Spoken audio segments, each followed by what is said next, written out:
good evening, ladies. Welcome to our first Tuesday session. In our Tuesday sessions, we are going to go through the complete life cycle of work and home life of a woman architect.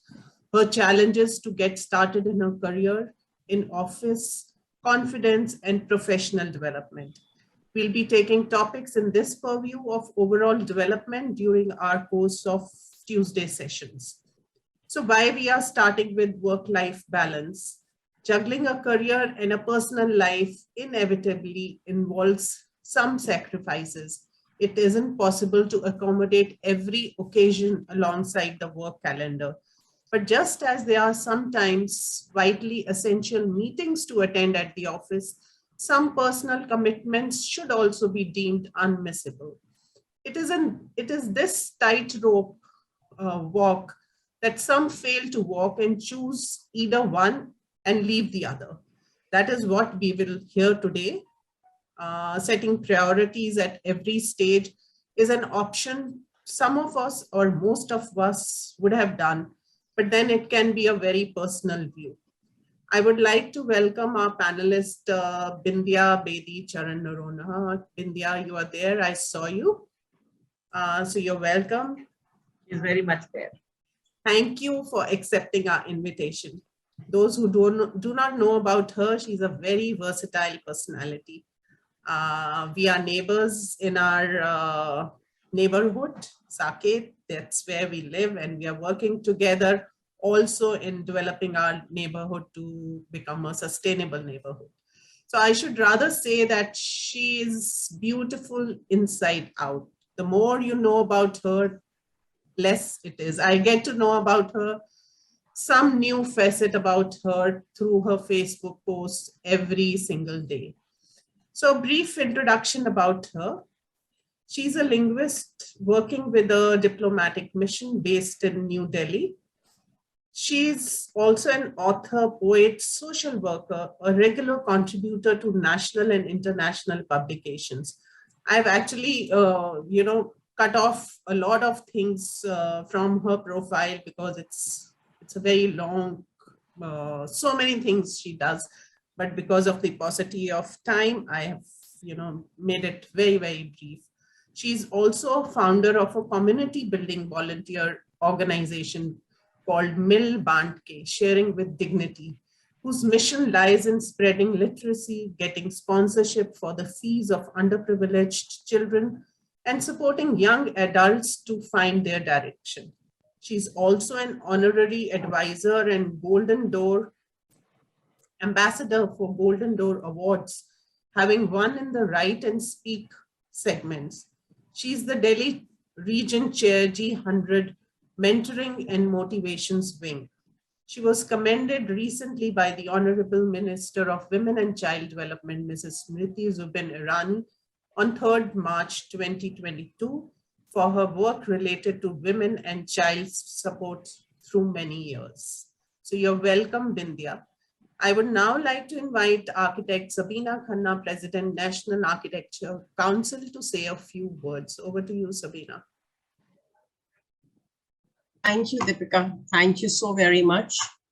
Good evening, lovely ladies, and a very warm welcome to you all. Thank you for joining us on a weekday evening. It is truly heartening to see you all as we begin the first of our Tuesday talk sessions in a series of many, many more interesting sessions lined up in the coming months.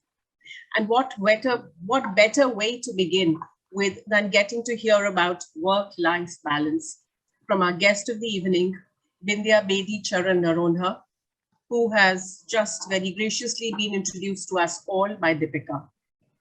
As President, National Architecture Council, WICCI, I take pleasure in welcoming you today, Bindya, on behalf of all my councils and their members. Thank you for joining us. There are many state members as well. Your experience and work speaks volumes, and we are indeed enriched with your presence. As women professionals, creating balance between work and life, as Deepika did mention, is a constant juggle and in fact, a tightrope walk for most of us. And many a times, we actually hoodwink ourselves into believing that we're doing just great. And actually, we're merely outstretching ourselves. Balancing work and life are a challenge, but much needed. I guess that is why we women inherently become better at multitasking. In most cases, our resilience, our patience, perseverance, flexibility, and time management capabilities enable us to work towards this balance, even if it's not always perfect. Motivation and mentoring help us along the journey of confidence building, of self-belief, of simply moving on and following one's passion. The purpose of our coming together at WICCI and becoming one voice for the women in architecture is to mentor and motivate each other, inspire and seek inspiration, become a unified strength to hear and be heard, to stand up for each other, and to strive for gender parity. I'll sum up by saying, she believed she could, so she did. We need to work towards balancing our life so that there are more of us out there. Let's hear it from you, Vindhya, how to garnish our lives with the perfect seasonings. Thank you. Over to you, Deepika. So moving ahead, thank you, Sabina. That was really great how you summed it up. So moving ahead, this shall be an interactive session after Bindya talks us through ways to overcome the most common challenges a woman architect faces, which are firstly, how important it is to get into the profession. We study hard 5 years or 7 years if we are doing post-graduation, and then why we choose not to pursue our profession. So how important it is, once you study something, that how you have to pursue it as well. Having done that, how to keep your work-life balance for mental health and happiness. And is it okay to take a sabbatical? Because many of us feel that, taking a sabbatical would push us back in our careers. And lastly, overcoming the stress of perfection. I think for architects, that's the most stressful thing, that you need to be perfect, or you think that you have to be perfect. And this is the greatest killer, I should say, when you are juggling and you cannot master either one, whether it's your home or your profession. So I would now like to invite Bindya, over to you. Please talk us through these challenges. Thank you so much. Thank you so much, Deepika. Thank you so much, WICCI Architecture Council and the president of WICCI Architecture Council. Thank you very much, all the members, and for your kind words. And I feel very honored to be in the midst of professional women who are following their passion and trying their best to create beautiful homes, buildings, and so many other things which are all going to outlast us. So it's beauty you are creating, and it's really a joy for me to be here. Now, I had prepared to start from another point, but because Deepika mentioned perfection, I am very happy to share that, my first book I published in 2000, it was published in 2019. And in the first poem is Pursuing Perfection, because the first chapter which I did was an ode to women. So it's a very short poem which asks you, the book is like this. It's not very clearly visible. I don't know if it is. And it's a poetry and photography book. I'm the poet. So the first poem goes, who are you? Dutiful wife, wonderful daughter, all-embracing mom, or just you yourself? In being you, you find all. Pursuing perfection in roles galore, you may find none at all. So this was the beginning of the book. So, you know, you reminded me of that and I just picked it up instantly to share this. So I hope we can make it a interactive and a fun session, although we are discussing very serious topics with which we are battling always, you know, within our heart and mind. So, you know, there is a lot of talk and there's a lot of discussion on this subject. What is work-life balance? About the professional part that we do the degrees, again, taking on from what Deepika said, that I really feel once you have done a professional degree, you know, parents have spent money, we have all spent so much time learning, you know, it becomes like our give back to society by just following our profession and not putting it on the back burner. So there are few seats, and if women are doing professional degrees, if they are the pride of the country, I really feel that they should not put it on the back burner and must follow their profession, whatever they have studied so hard for. So through, you know, these so many years of working, mentoring, writing and coaching, apart from the work which I do, I have discovered that, you know, there are 5 underlying reasons that cause people to feel like, you know, they have no work-life balance. So, you know, I will ask you, do you feel unfulfilled? You know, these are just 5 questions. Do you sometimes get a feeling of being unfulfilled? You know, that is a complaint which I have heard, not a complaint, a deep-seated feeling which people have experienced, especially professionals who want more balance in their life. So, I mean, I have found interesting in this, you know, observation that those who are seeking more balance are finding it more difficult to balance. So does it ever feel that I have lost sight of what I was really passionate about when I started working? Do I sometimes feel unmotivated, you know, or I feel that, I mean, I'm talking about I and you because we are all in it together. So do we sometimes feel that there's much more to life, but I'm not getting there? Or feeling like I have no direction, you know, yes, routine work is going on, but what more?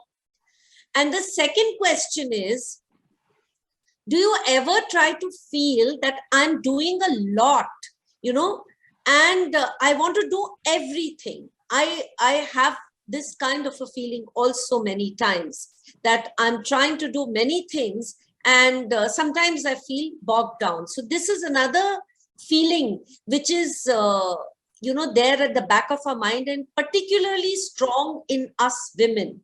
So because women are by nature become multitaskers and they start doing everything and more.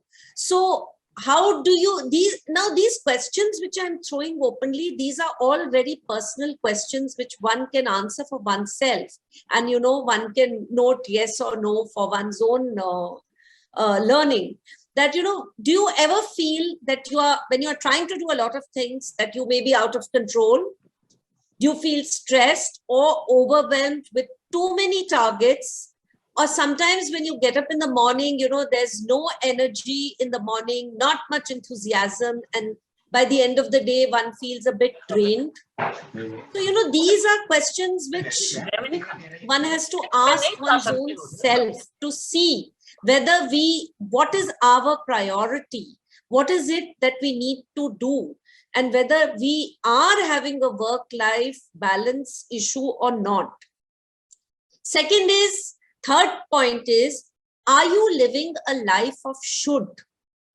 You know, there is this very famous essay called The Tyranny of Shoulds, where, you know, we are always learning right from school, this should be done, this shouldn't be done. And this kind of goes deep into our psyche. And are we ready to question this for our own growth? Am I living a life of shoulds? You know, so shoulds as per the family. Sometimes families have certain roles set for us that she should be like this, she should be like this. Then of course, profession has roles carved out for us. So, does this kind of feeling of living a life of should do this, is it opposed to what you really want? I mean, it's great. I should be a great daughter. If that's what I want to be, it's great. But sometimes the should which society and profession imposes on us may be in contradiction with what I really want. So that is something which we have to look in ourselves and see, is that a feeling I'm having? Because at the end of the day, when that should is imposed, then one also becomes resentful. Okay, I'm trying to do it. I'm trying to make everybody happy. But at the end of the day, I feel resentful towards the same person who's imposing that should on me. So that's a question to ask ourselves. Then the other point is that, do you prioritize everything? Are we living from our list? Like, the to-do list, which we all have. Some people write, some people don't write, but it's always there at the back of the head. So are we trying to tick the boxes and live with that to-do list and feeling that, oh, I'm always firefighting, I'm always trying to complete my to-do list? And is that leading to a feeling of being overwhelmed at the end of the day or at the end of the working week? So, feeling that I'm working too hard and actually not able to do too many important things at the end of the week. So prioritization is necessary component of achieving the work-life balance. But at the same time, how to prioritize like a pro, so that we can do what really matters and not just juggle our list to make everyone happy and to just, run through the day. Okay, so the fifth point which I had written was that, do you have your boundaries? Are you able to say no? Or do we say yes to everything? So, there was a very interesting thing which I discovered long back. Now, my sister works in the advertising field and she is very senior in it. And when she moved from Singapore to Bombay for 2 years, she found that in Bombay, people do not take off. They do not take holiday because they seriously fear that they'll miss out on this project or the other. They'll miss out on a campaign. So they always want to be there in the office. So there are no boundaries. So this is just an example which I thought of because I experienced it. So I, working in a diplomatic mission, come under the Ministry of Foreign Affairs. So we have very fixed holidays and all. But I have seen this in the professional world, there are very less boundaries. So that is a point which we again have to ask ourselves that, are we constantly saying no? Or we want to say no, but we are not able to say no. And then we are feeling that, we have no time to care for ourselves. So it also leaves us with a little time to do things which matter. So how are we going to redefine this work-life balance? So these are like common complaints, which it's very important to ask ourselves and be honest with ourselves to ask these questions. So the common solutions which come up, which are there in many coaching sessions with say better time management, have more flexible work schedules, have productivity strategies, especially since we are talking to all professionals here. But, these also bring very temporary results. So what is it that, looking at all these common issues which we all have, I've kind of been able to identify that the 3 P's are very important. What is my purpose in life? What is the peace of mind? And what is the prosperity of time, energy, and spirit? So the 3 P's. What is purpose? Now, many times there's a huge revival of these healers and a lot of people, gurus, and many times, we hear this, that what is my true purpose, right? What does it mean? Now, most people get uncomfortable and say, what is my true purpose? It's hard to figure out. It's very heavy. I don't know. I'm just doing the best I can. So, what I have identified is that aligning behavior and decision with my core value is what brings me to my true purpose. So if my purpose, for example, that's another exercise for another day, maybe we can do, to identify what is the true purpose. Like for my purpose is, if it is to create happiness, then my actions will be aligned towards that purpose. Then you use your unique strength, talent, and service towards that purpose. So that gives a lot of joy, and it helps us to connect on a very deep level, which is beyond just a superficial hello connection. So most of us sometimes do not identify. So it's a good idea to identify what is my true purpose, because as a human being, I'm designed to grow. I'm designed to learn over time. I'm constantly learning. Circumstances are changing. My life experiences, my mind is getting influenced by so many things. And I'm also changing over time. So it's important to find my true purpose, because it connects me with who I am inside and with the people I meet, with the work I do. So that brings a lot of happiness. And if in that true purpose, sometimes one wants to take a sabbatical. Now that question of sabbatical, which Deepika had put, I mean, after working for so many years, my son is now 26 years old and doing different things. I have understood there is no harm in taking a sabbatical. We are not going to miss out on anything if 2-3 years we don't work. And the group here is largely a professional group. So, one may backtrack a little, but the joy of your target, your true purpose, if you have identified and if you want to focus on that for 2-3 years before going to the tough competitive environment of work, I think it's completely all right. So the core values are the inner compass in our life. So if we want to be more fulfilled, we have to know our core values. We have to know our true purpose. And that is what connects to people and brings us peace. Peace is the second point out of the 3 P's.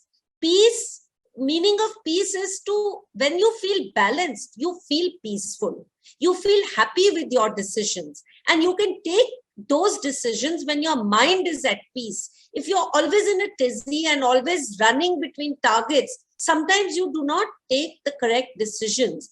So at least that is what I feel, and that has been my experience, that, to feel calm, confident, and in control of thoughts and your emotions comes when you are peaceful. And that leads to a great balance of work and life. Then the third point is prosperity. Now over here, prosperity is not just financial prosperity. It is prosperity of time, prosperity of your priorities, prosperity of feeling fulfilled at the end of the day, that, and having the energy at the next day to start with the same enthusiasm. So feeling good about what you do and what are your decisions and how you create value for the society at large. Because ultimately, prosperity is how much value we have created, how much happiness we have created. Only that joy is going to go with us. Rest, everything we have experienced in the pandemic, that it remains behind. So what are the next steps for us is to build that balance. It's not really like a seesaw. Sometimes it's up, sometimes it's down. But if we get great clarity on our core values, it will help us to redefine our work-life balance. And, there are many exercises we can do. And that's a topic for another day. We can do some core journaling that helps us to identify these things and to achieve the balance. I think I'll stop here because I have exceeded the time. Have I, Deepika?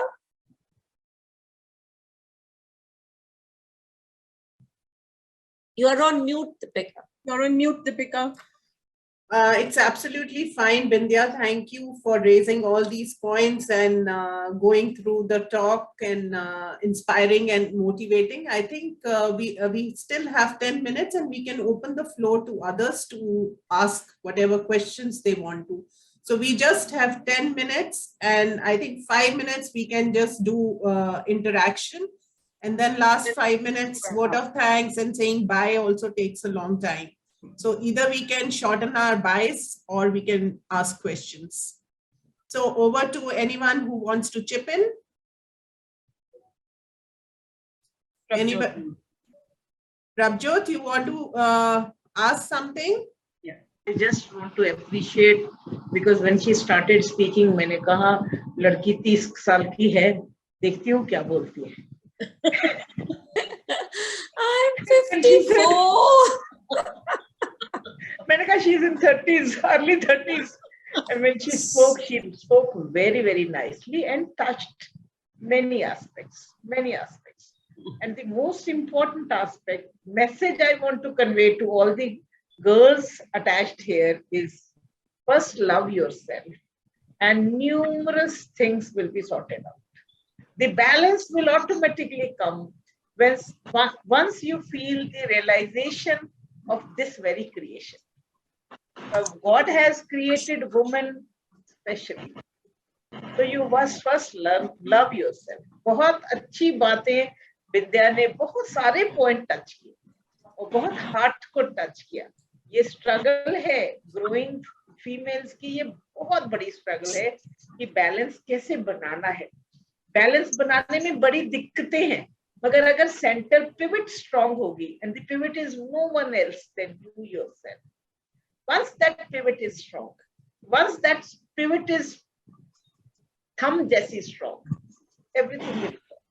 Good, very nice. It is pleasure listening to you, Vidya. Over to you, Sika. Thank you. I think I would like to add, Bindya, here that today I and Sabina were chatting and we were going through our 3 Ps. That what 3 Ps all of us, all women have, actually, not only both of us, but in totality. How we live our life is through perseverance, through patience, and passion comes in the end, because as you said, we all, I think, most of us, I would say yes to everything because we think that we are great achievers and we can, do this. And it's never, I think no is not a word in a woman's dictionary. That's One how must learn to say no whenever is needed. Adding on to Fixing what your boundaries, sorry, Vidya has covered. It was very important for me in my life, fixing your boundaries. It has really helped me. And no कहने का art, the art and science of saying no. Then I'm really, it is commendable 45 से plus जो participant रहे हैं बीच में. I'm thankful to, मुझे लगता है हर state के council भी जुड़े और कुछ मेरे students भी जुड़े हुए हैं. I especially like one of the things that Bindya and Preeti here, that Bindya has said, and that is about the prosperity. I mean, this is a new, let's say, a new perspective, the prosperity of time. That was it was something different and time to be seen in a different perspective. Very That was true, very Preeti. nice. Yes, very well you summed it up. Just like Deepika mentioned the P's, that each one of us has our P's and how we work on those, to create our balance. And I did mention to Deepika with the 3 P's of perseverance, patience, and passion, and taking the cue and the spirit of Prabjot ma'am is what I told Deepika. I said, if our P's are sorted in life, we women can take the panga with the P with anybody in life. Lovely, lovely, lovely. So that is what our spirit should be, our belief in in ourselves, like she said, love yourself. So the belief in each one of us should be to that limit that we are ready to take pangas with anyone. आज मैं सुबह भी मेरी एक doctor के साथ थोड़ी वो हो गई, कहते हैं हाँ पंगा हो गया. मैंने कहा कभी सोचा है वुमेन पंगा लेती क्यों है? कहते हैं बहुत लड़ाकी होती है. मैंने कहा कभी सोचा है हम लड़ाकी होते क्यों है? मैंने कहा एग्री हम लड़ाकी होते हैं. कभी सोचा है हम लड़ाके होते क्यों हैं? जो हमने फेस किया था वो आप कभी लाइफ में नहीं फेस कर सकते, और भगवान करे अगले जन्म में फेस करो. So we have 4 minutes. Anybody else wants to say a few Questions? words? I think Reena. Yes, I wanted to, you said that, when you are trying to, rise up to the expectations of everyone, by the end of it, sometimes you are filled with a lot of resentment. And therefore, to get a balance, one has to learn to say no very often or to prioritize. The only thing is, what I have often experienced myself is that if you do not try to live up to what you should do but from other people to reduce the level of resentment, the level of guilt increases.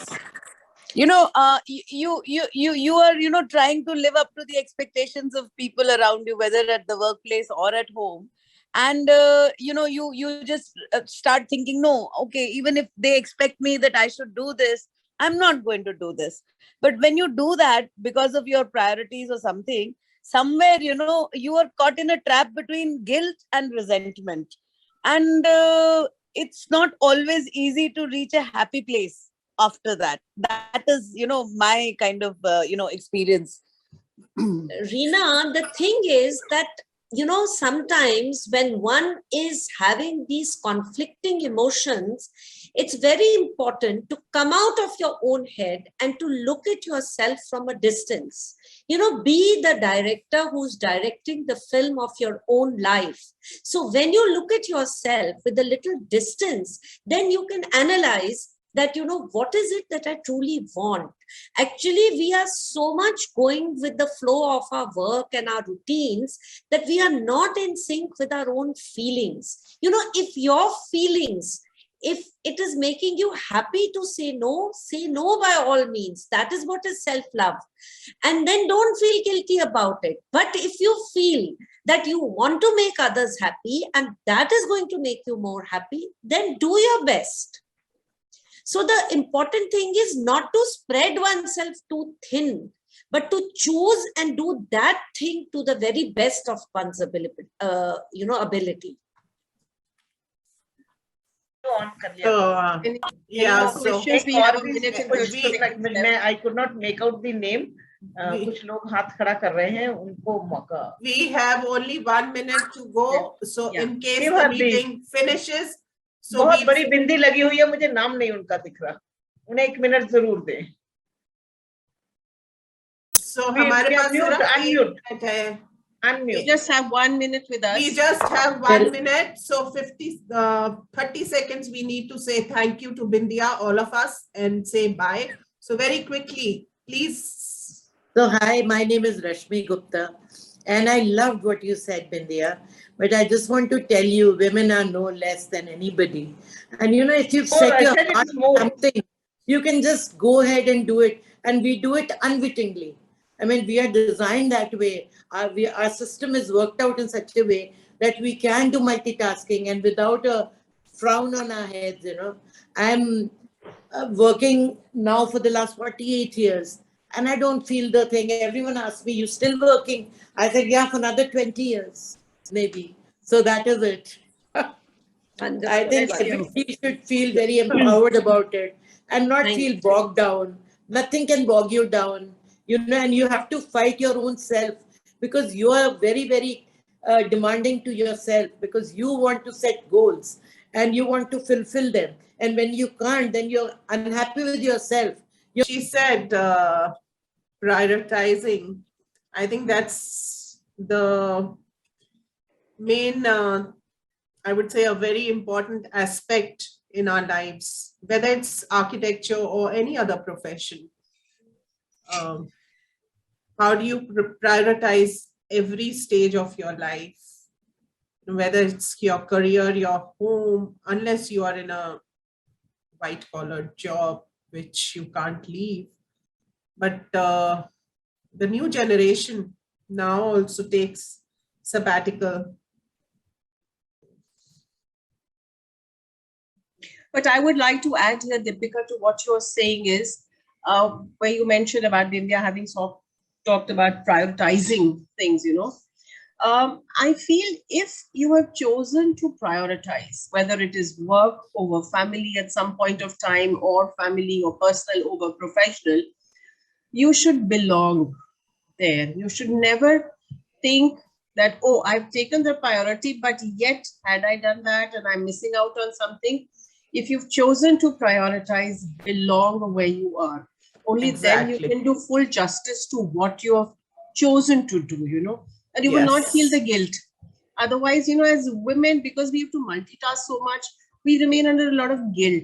So I feel that sense of belonging, we have to learn to belong with what we have chosen to prioritize. Yeah, so it should not be a half-hearted, effort. Whatever you are doing, whether it's home or work, as I said, that perfection, we aim to achieve, perfection, whether we are raising our children, whether it's work, whether it's a project.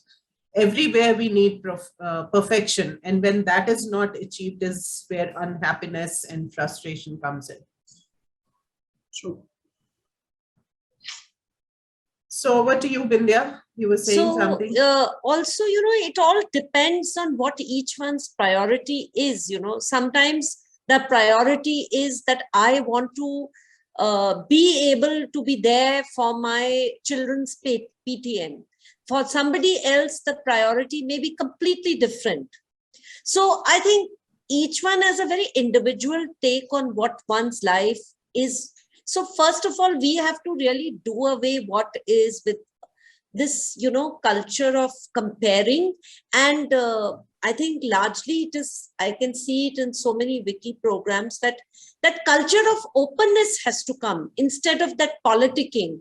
Even at work, it's all right to be able to say, if there are 5 meetings, if you miss one, that feeling of that FOMO, fear of missing out, we have to really do away with that. It's all right if you miss one event or if you miss one meeting, but that will, in a way, there is this concept of leave it, but obsess on it. So whatever you choose to do that very well. So when you participate in one meeting and you miss 2, but the one in which you participate, if you've really done your best there, then over a period of time, people start attuning that, yes, when she's there, she really makes an effort. She tries her best and she brings a lot of value on the table for everybody. So I think that is something which I have internalized over a period of time, that everything is going to remain the same. Nothing, we are not going to lose out. What is going to come to us will come to us. So that is one thing I felt, which is very close to my heart, I wanted to share. Very true. That's very true.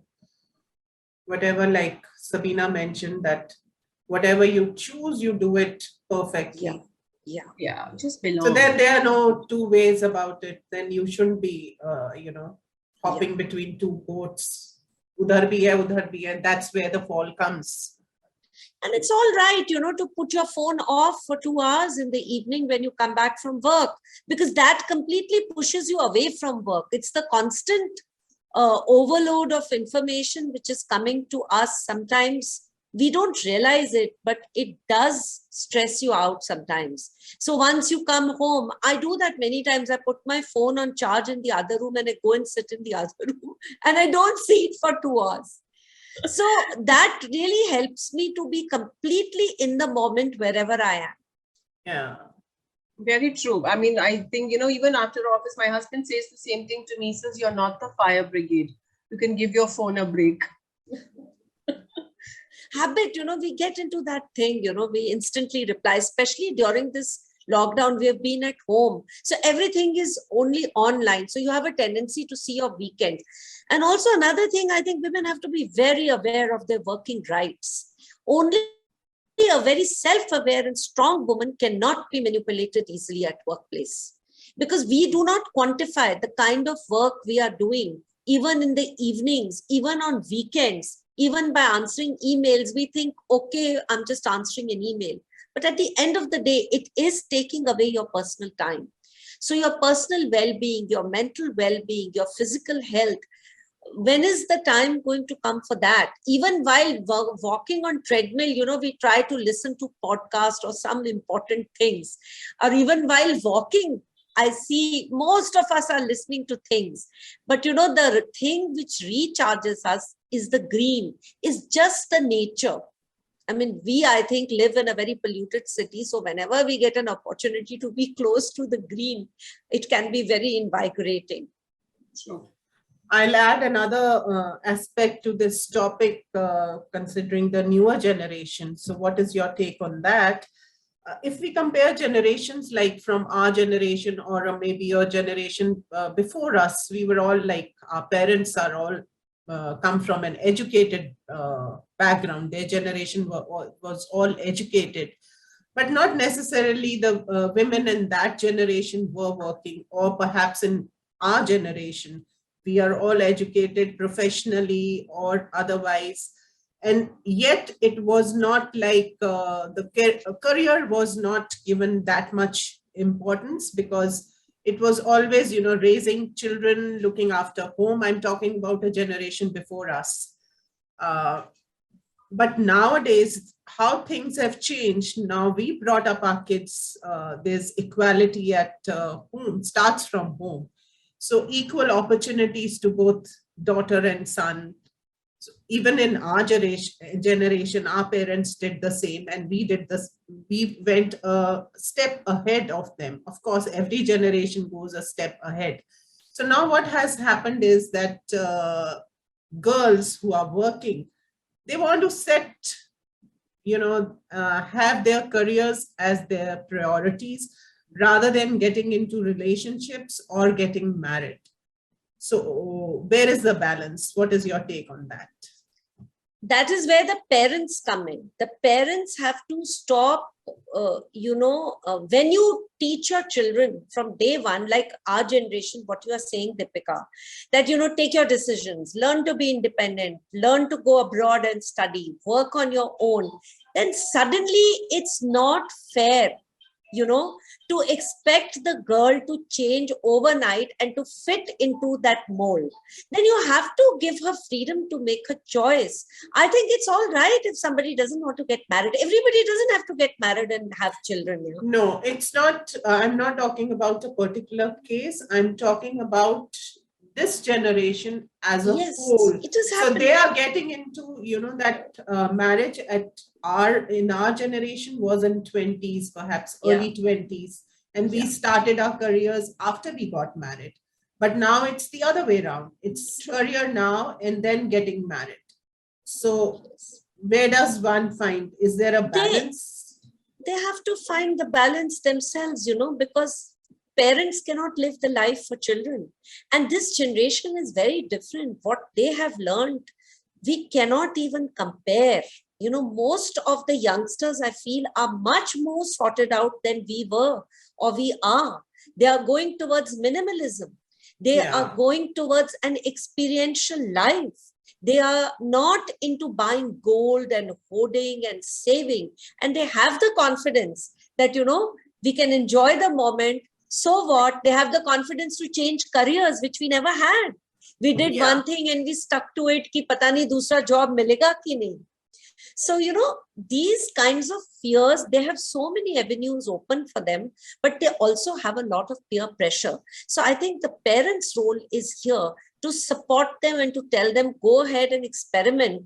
But, take little bit of advice when it comes to making major decisions, because they cannot see the larger picture sometimes. But we really cannot push them into. Now, in my family, my son, doing very well, IT engineer, he's working for a Canadian company. He's not very keen to even go there or to not to go there. He's fine either way. My sister's daughter graduated from Brown University. She's working in New York, got her own H1, done everything on her own. Very clear. I don't want to get married, but loves to travel, loves to do this, So I think this generation really is experimenting what they want. What we are talking about now in our 40s and 50s and 60s, they are already trying. Why I raised this a new aspect to the whole thing was because as part of WICCI, we are all working towards, sorting out challenges for the newer generation. And this is what our new generation is, the future generation is.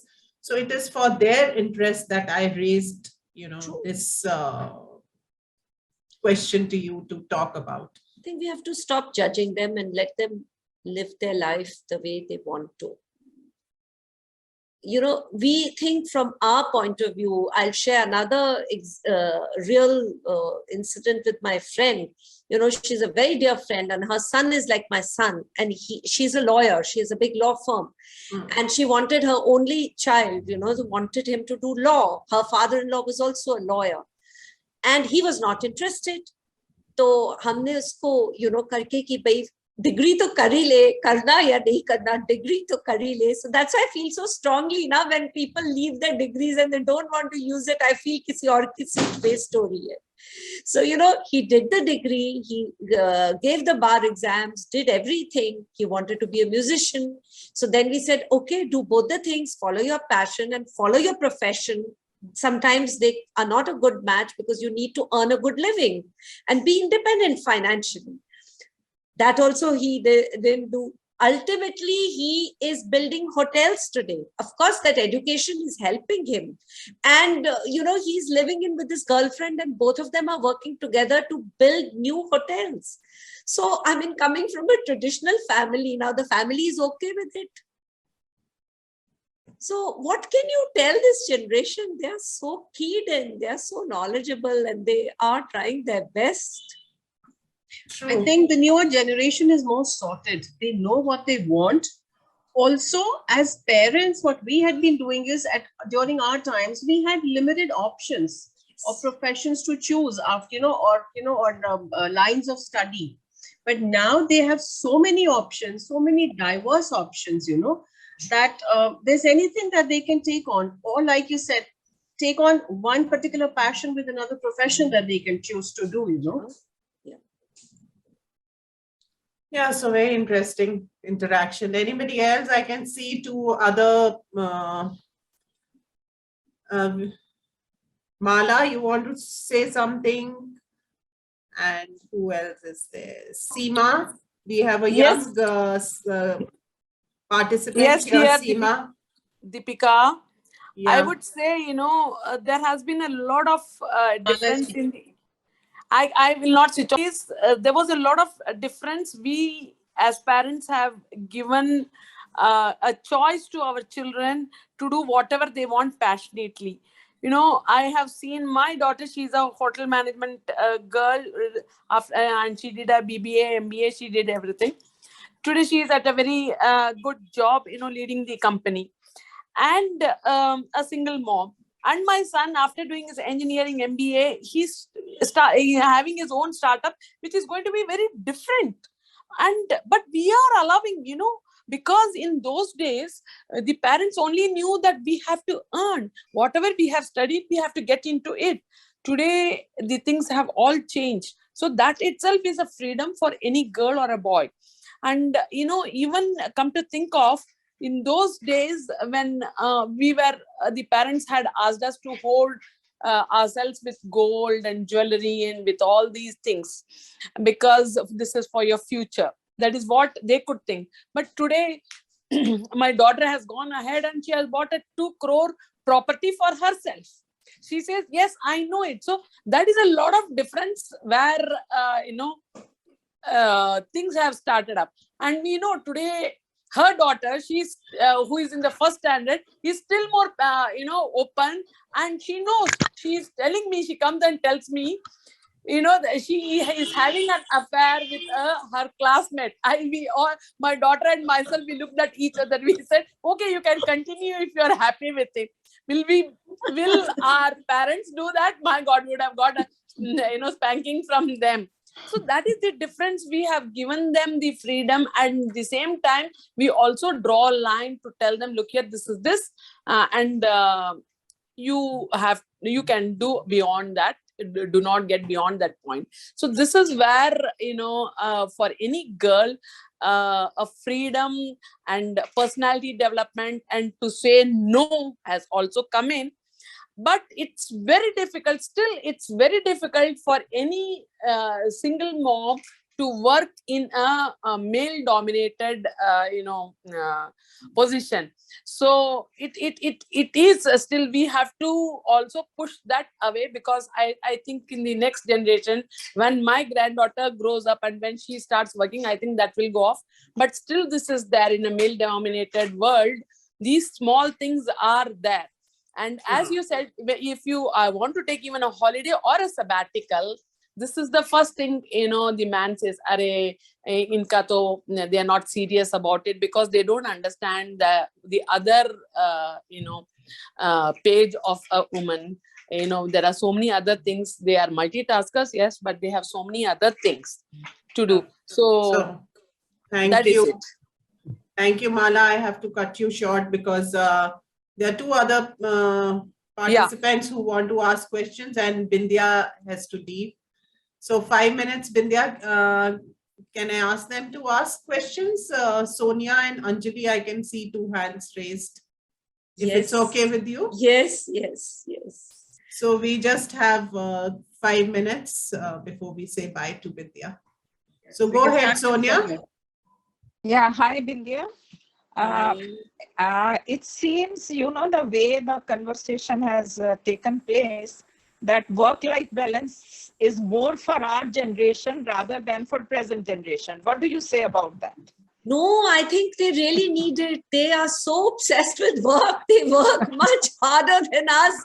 They may not do things at home and balance the families. But they are really happy. Keep on they working. are happy. They are happy. Yeah, they are happy in what they are doing. So they are happy, but in the long run, maybe they are including their families in their endeavors. Maybe they are, sort of explaining to them, yes, this is my work, you have to appreciate it.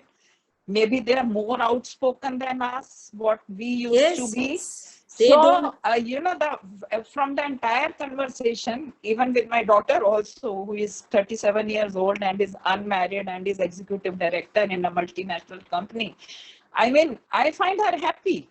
So, no, it seems this was more for our generation, but still for younger generation who are listening to me, I would just like to add that, my mantra has been to include my family in whatever work I have been doing.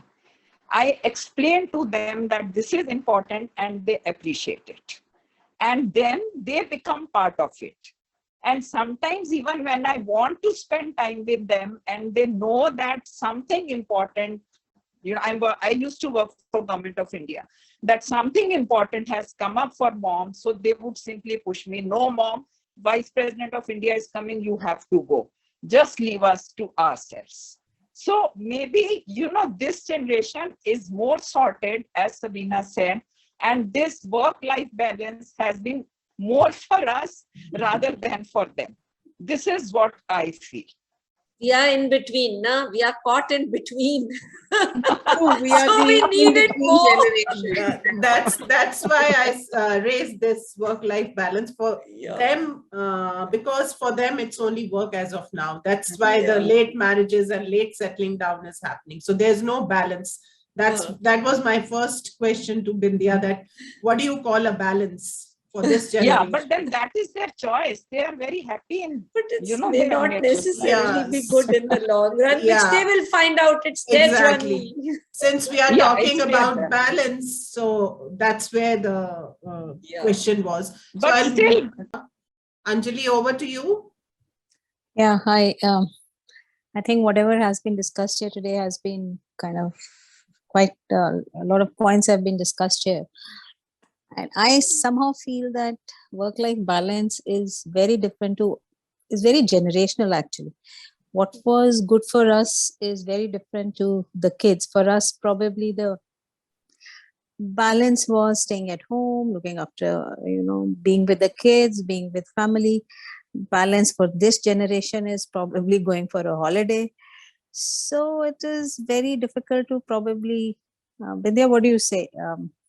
Put everything in a pool, one single pool, think one shoes doesn't fit ultimately, all. ultimately, I think we are dealing with both. We are dealing with our elders, we are dealing with our youngsters, and we are dealing with our seniors at work, and we are also dealing with the newcomers in the workforce. So, you know, everybody's children are more or less in the same boat with the changing world. But, you know, that balance, everybody needs a balance, because it's very important for our own peace of mind and for our mental and physical health. So for that purpose, we really must balance all the three. We need happy emotional relationships. We need good financial situations. And we also need to create good value in society to give us that inner peace and joy. I mean, at the end of the day, after a long working day, we are all here talking. And the reason is creation of value, you know, to develop deep connections, to support and to learn from each other. So, I mean, I don't think the youngsters will come to this understanding in their own due time. It's a different generation. They will learn in their own due time. They have different type of, you know, struggles, like they work odd hours, then they focus more on their work and less on their health, and their food habits are different, which is all right, you know. It's generational differences were always there, and they will always remain. Yeah, I think it's very age related also. Like balance at 30 was, you know, hard work and hard party and, you know, going out in the weekend. Even that was for balance. us, it was different as we are getting older. Exactly. We also today change. I'm 60. For me, balance is, you know, maybe going for a walk, look, you know, hearing the birds. And so for me, the whole definition of balance has changed. So yeah, it's and that's wonderful. We have to change with time. I mean, Absolutely. at 60, I cannot behave like I'm 26, so it's normal. Absolutely. Absolutely. So I think we have another Anjali. I think hand is raised. Yeah, because I need to go. I have another meeting coming up. So right. I think we'll conclude on this, Sabina. Anjali, do you want to ask something? Yeah. There's one Anjali who's Vindhya, got a hand up. Yeah. This is just an observation through the discussion that we have been having, and I come from the same generation as you all do, and have a 22-year-old rebellious daughter who wants to prove herself.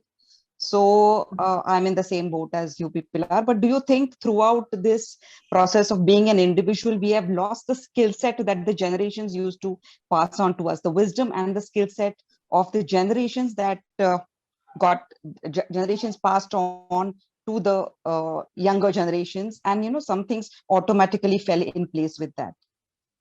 See, the situation was different. The context was different. We learned a lot of things automatically by the way our mothers behaved, our uncles and aunts behaved, our grandparents did.